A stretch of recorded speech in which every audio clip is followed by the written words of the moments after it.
In Milwaukee, Wisconsin, that guy is running away from an ambulance.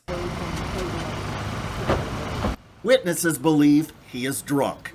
He knocks over the waiter, a full tray of food, and himself. Here it is in real time.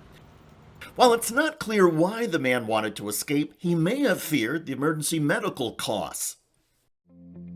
It's an open secret among Americans that calling for an ambulance is a financial gamble. According to one study, 71% of all ambulance providers do not take the patient's insurance. That same study found that 79% of patients who took an ambulance could get a surprise bill. In 2016, the average price of an emergency ground ambulance in Georgia was $824. In New York, it was $752, $930 in Texas, and $557 in Florida. And when nearly 4 in 10 Americans would have to borrow money to cover a surprise $1,000 emergency, these surprise bills can be a huge problem. A problem that registers with people who are intoxicated.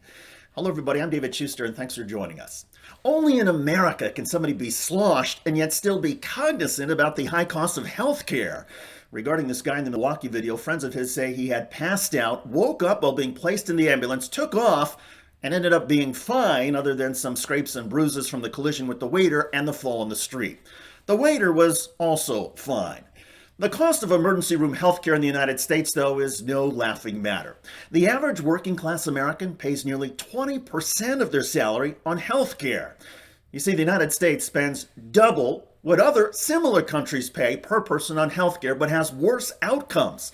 Declining life expectancy, higher maternal and infant mortality rates, and higher rates of medical error. And on top of the hundreds of dollars of out-of-pocket expenses for an ambulance, the average emergency room visit with blood and urine tests reaches above $4,000.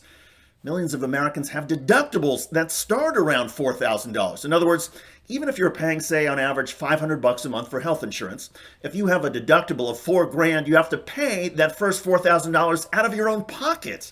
In nearly every other industrialized nation, the cost of an ambulance and a visit to the emergency room is free or costs far less than anywhere in the United States.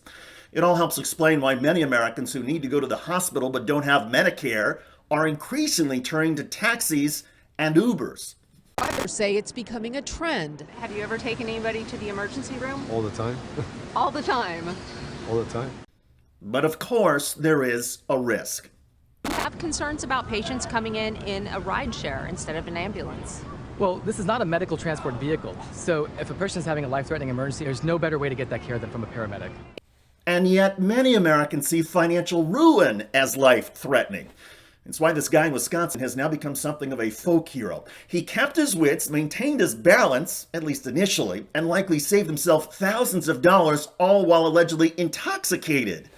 That is America for you.